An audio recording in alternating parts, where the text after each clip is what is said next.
Good morning! Today is June 17, 2025 and ngayon nga nandito kami sa may hospital. Pina-hospital na nga namin siya kasi nga 4 days na siya nagtatay at nagsusuka. And napakadelikado na nga kasi nga 4 days na siya nagtatay at nagsusuka. Kaya naman pina-confine na namin siya dito sa may hospital. Actually kahapon nga kami nagpa-check up dito sa hospital na to and binigyan naman kami ng mga gamot. Kaso nga lang kaninang umaga ay talagang nagtutuloy-tuloy na naman yung pagsusuka at pagtatay niya. Ay hindi pa nga siya nakakain kaninang umaga ay nagsusuka na naman siya. Kaya naman walang laman yung tiyan niya. Malakas naman siyang kumain talaga pero nga lang ay hindi pa siya tapos kumain ay sinusukan niya na. And yung dumi niya nga ay watery na. Kaya nababahala na nga ako sa bahay kasi nga watery na yung dumi niya. And hindi naman siya talaga sunod-sunod dumumi 3 times a day nga lang pero sobrang basa talaga. To the point na parang dumudumi na talaga siya ng tubig. Kaya sinong ina ang hindi mababahala dyan? Ate ko nga yung kasama ko rito papunta dito sa may hospital na to kasi hindi naman talaga pwedeng walang alalay lalo na't bata yung na-hospital. Hindi naman iyakin si Iya pero nga lang hindi talaga siya naiiwan mag-isa dito sa may bed. Lalo na nga kapag may kailangan bilhin or i-process sa labas, talagang kailangan mo nang maiiwan dito sa bata. Kaya kailangan mo nang kasama. At buti na nga rin ay hindi nga nanghihina si Iya kahit na may nararamdaman siya. Kita niyo naman kung gaano pagkakulit dyan. Kaya nga kahit paano ay nababawasan din yung kaba ko sa batang to kasi nga active naman siya. At ito nga habang nagkukulitan kami ni Iya ay bigla ngang dumating yung nurse para i-check yung temperature ni Iya. Eto nga yung nagustuhan ko dito sa hospital na to kasi nga maya-maya ay minomonitor talaga nila yung mga bata. Very approachable din yung mga staff dito kahit yung doctors dito kaya naman hindi ka talaga mahihiya magtanong. Actually umiiyak nga yan si Iya lalo na kapag makakakita ng nurse or doctor na papasok or papalapit sa kanya kasi nga yun yung nangyari nung first admission niya dito.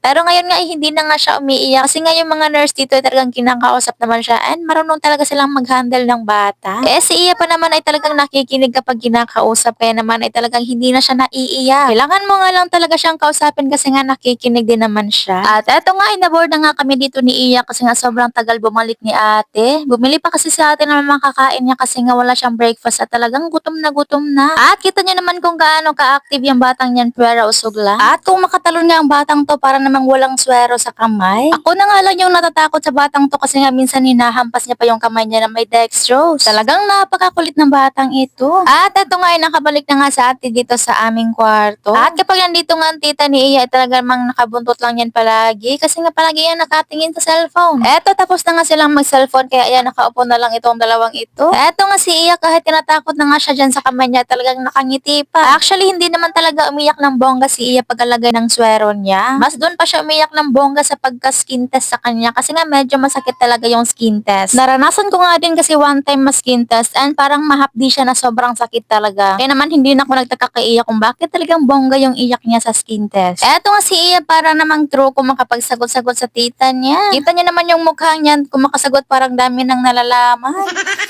Tanghali na nga ng mga oras na to at eto si Iya ay talagang kakatapos lang dumumi. Kaya eto nakakapit na naman sa akin kasi nga dumedede. Tingnan niyo naman yung kamay talagang nakakawa ay kapit na kapit. At pagkatapos niya ng dumede ay nanghingi na naman siya ng pagkain. At eto kanyang problema sa batang to kasi nga hindi ko alam kung ano talaga yung kakainin niya. At kapag hindi niya talaga bet yung pagkain ay talagang nilalaro lang niya. Dalawang klase na nga ng biscuit yung binuksan ko dyan. Tingnan niyo naman walang kinakain. At bandang 4 PM nga ay nakarating na din si Julius dito. Actually wala siyang work ngayon pero may importante siyang lakad doon sa kanila. Kaya pagbalik niya ay dumiretso na siya dito. Hindi nga rin siya nagtagal dito at bandang mga 7 PM ay umuwi na rin siya sa bahay kasi kailangan niyang matulog kasi nga may work siya bukas. And kapag dito siya natulog ay talagang hindi siya makapag-focus sa pagtulog. Eto nga si ate yung kailangan niyang gawain doon sa bahay ay dinala niya na lang dito kasi nga walang pwedeng mag-sub ngayon and siya lang talaga yung makakasama ko ngayon. Kasi si mama ay hindi nga rin pwede kasi nga inuubo din yun and bawal yun dito kapag nalaman ng mga nurse. Kaya sa ate na din yung magkakasama ko ngayong gabi. At kahit nasa hospital nga tayo ay hindi natin pababayaan itong mukha natin. Pangit na nga papabayaan pa ba natin? Kailangan talaga yan ng extra care. Nag-toothbrush na nga ako kasi nga sobrang kapal na talaga ng ngipin ko. Buong araw ba naman ako hindi nakapag-toothbrush? Kasi nga kapag nandito ka talaga sa may hospital ay talagang nakakatamad gumalaw. Parang gusto mo na lang din talagang mag-bed rest.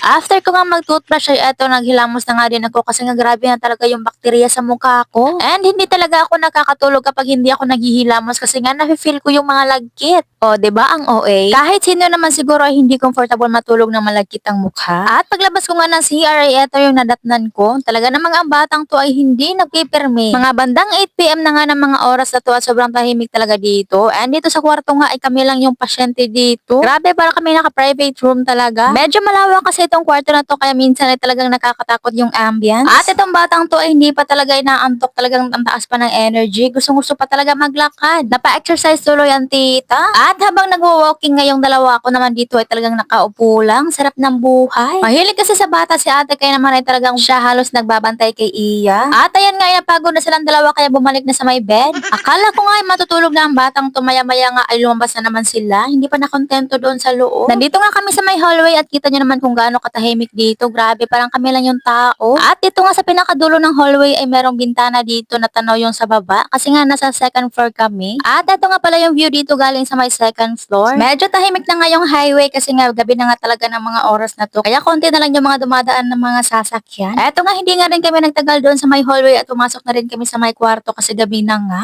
And medyo nakakatakot nga lang din kasi medyo tahimik na yung paligid. At hindi pa nga tapos ay talagang gusto pa mag-tiktok ng batang ito. Kaya naman na nag-tiktok kami dito sa loob. Grabing energy naman yun ay talagang 100% pa. At maya-maya nga lang din ay talagang ito borlogs ng first zone. At hindi nga ako makatulog-tulog kasi nga baka lumusot yung batang yan dyan. Ayoko na nga din kasi siyang galawin kasi nga magigising na naman yan. And matagal na naman yan makatulog ulit. Kaya binabantayan ko na lang din dito sa may gilid. At 4 hours nga lang yun na itulog ko at ayan nagising na naman ako ng maaga. Hindi nga kasi tuloy-tuloy yung tulog ko kasi nga mayat maya ay pumupunta yung mga nurse dito para mag-check. Eto nga si Iya ay hindi pa nga rin na siya nagigising. Kasi bawat pag-check nga ng mga nurse sa kanya ay talagang nagigising din siya. Kaya putol-putol din yung pagtulog niya. Kaya eto nga ay borlogs pa rin si Iya kahit namang sa 7 AM na. Wala pa nga kaming breakfast. Kaming dalawa nga lang ni Iya ngayong umaga dito kasi nga si ate ay maagang umuwi sa bahay kasi may pasok yung anak niya. Dahil sobrang tahimik niya sa loob ay lumabas kami dito sa my hallway. Gumising na nga si Iya kaya naman naglakad-lakad muna kami dito pagkatapos naming mag-breakfast. Kasi grabe yung board niya sa loob kasi kami lang dalawa talaga, napakatahimik. At ito nga sa labas ay hindi nga ganun kainit kasi nga medyo makulimlim at madalas umuulan ngayon dito. Kaya naman mag 8 AM na at ayan wala pang init. Bumalik na nga rin kami agad dito sa may kwarto kasi nga itong batang to ay talagang nakakapagod dalhin. Wala pa naman akong alala at ang hirap pa naman dalhin ng standang dextrose niya. At ito nga sa loob ay nanghingi na naman ng pagkain ng batang ito. Madalas nga nanghihingi ng pagkain ng batang to lately. Pero yung mga pagkain na nabibigay ko ay hindi na talaga niya gusto. At munti ko na nga makalimutan na painom sa kanya itong juice for hydration. Kailangan niya kasi itong inumin. Hindi niya nga bet yung lasa kaya bawat inom niya ay talagang nasisira yung mukha niya. Ayaw niya nga talagang inumin to pero nga pinipilit ko siya kasi nga kailangan niya din to. Kasi nga dehydrated nga ang batang ito. Kaya napapatulala na lang talaga siya. At bandang 8 AM nga ay nakabalik na rin si ate. Ayoko kasi magpaiwan ng matagal na walang alalay kasi nga sobrang hirap. Kasi kapag tumatay nga si Iya ay madalas gusto niya sa CR, hindi siya tumatay sa may diaper niya. At starting today nga ay meron na kaming makakasama dito na ibang pasyente. Finally nga ay dalawa na nga kami nag-occupy sa isang kwarto na ito. Hindi na nga ganun katahimik. Eto nga si Iya ay pinipilit ng tita niya kumain ng saging. Kung kailan kasi kailangan siyang kumain ng saging ay hindi siya kumakain. Sa bahay naman ay talagang mahilig yan kumain ng saging. Dito nga ay hindi nga talaga siya kumakain madalas. Kaya naman pinipilit namin siya. Kailangan niya nga kasing kumain ng saging sabi nga ng doktor niya. Pagkatapos nga naming pakainin si Iya ng lunch na ay kami naman yung kumain ni ate. Meron namang upuan dyan pero mas gusto naming nakatayo lang para dire-diretso yung pagkain. At hindi natatampay sa tiyan kasi nga malaki na yung mga tiyan namin. At habang kumakain na kami ni ate ay biglang dumating na si Kuya Rafi kasi nga susunduin niya si ate. And ngayong gabi kasi ay si Julius yung kasama ko dito. Kasi bukas ay rest day niya. At eto gabi na nga at nandito na nga din si Julius. At as usual, ano pa nga ba ang gagawin ng dalawang to? Di mag-cellphone. Habang busy nga silang dalawa kaka-cellphone dyan na pinainom ko naman si Iya ng juice for hydration niya. Mas marami ngayong naiinom ni Iya kapag nagsa-cellphone yan. Kasi nga nakafocus yan sa cellphone at hindi namamalayan yung pinapainom ko sa kanya. Mga 9 PM nga ito nakatulog na si Julius and si Iya. At ako ito ay talagang alive na alive pa yung mata. Usually kasi talaga sa bahay ay talagang 3 AM na ako natutulog. Kaya hindi na may pagtataka kung bakit gising pa ako ng mga oras na ito. At after 4 hours nga ng tulog ko, ayan nagising na naman ako ng maaga. Kasi nga maaga nagbibigay ng mga gamot ang mga nurse dito. At ito si Iya as usual ay talagang borlogs na borlogs pa. As long as walang nag-iingay ay hindi yan nagigising. Eto nga si Julius ay gising na din pero wala pang bumabangon sa amin. Talagang sarap lang humiga kasi nga sobrang lamig. At bandang 8 AM nga ay pumunta na naman sa ate dito. Nag-switch na naman sila ni Julius kasi nga si Julius kailangan niyang umuwi kasi magpapalaundry pa siya ng mga uniforms niya. Pero hindi din nagtagal, mga bandang 10 AM ay bumalik na din agad si Julius. Busy rin kasi si ate kaya hindi siya nagtagal dito. Okay lang naman talaga sa akin na walang kasama dito. Kaso nga lang mahirap kapag tumatay si Iya ay talagang kailangan siyang dalhin sa CR kasi nga hindi siya madalas tumatay sa kanyang diaper. Kaya kapag nagdudumi siya ay talagang sa CR naman siya pinapadumi. And mahirap kasi kapag walang alalay kasi nga merong dextrose. Kaya kailangan talaga ng alala. Eto nga mga bandang 12 PM ay kailangan na naman painumin si Iya ng juice hydration niya. Minsan nga ay pahirapan talaga magpainom kay Iya ng juice niya kasi nga talagang hindi siya umiinom. Kaya kailangan mo pa talagang pilitin. Eto nga tanghaling tapat ay talagang tulog na naman ang Julius na yan. Bumabawi nga kasi yan ng tulog kasi nga kagabi ay talagang nagigising din niya. And bukas naman ang duty niya kaya nagpapahinga din ng todo. Eto, time for saging na naman. Kasi ito yung advice ng doctor niya na pakainin daw siya ng saging. At after mag-take ng lahat ng gamot ni Iya ay eto, bored na nga ang dalawa. Naghahanap na nga si Iya ng ballpen at papel kasi nga magsusulat daw siya. Kaya ayan, kita nyo naman ay talagang nagsusulat nga talaga siya kasi nga na-bored na dito sa loob. Maya-maya nga lang din ay lumabas na itong dalawang ito. Dito na nga lang kami palakad-lakad sa may hallway. Kahit nga sa araw ay talagang tahimik dito. Hindi talaga katulad ng public na talagang nagkukumpulan yung mga tao. At habang palakad-lakad nga kami dito ay tinimbang ko na rin yung sarili ko. O ayan, lapit na tayo mag 50 kilos. Ayaw pa nga pumasok ng batang to. Kaya ayan, nandito na naman sila sa may bintana. At bandang 7 PM nga ay nakarating na din si mama. Kasi siya na naman yung papalot kay Julius kasi nga si Julius kailangan niya matulog sa bahay. Kasi nga duty siya bukas. Kaya kahit ninuubo si mama ay kailangan niya mag-sub dito. Kasi nga si ate hindi rin pwede. Kaya sabi ko sa kanya ay talagang ilan mo yung ubo mo kapag nandito yung mga nurse.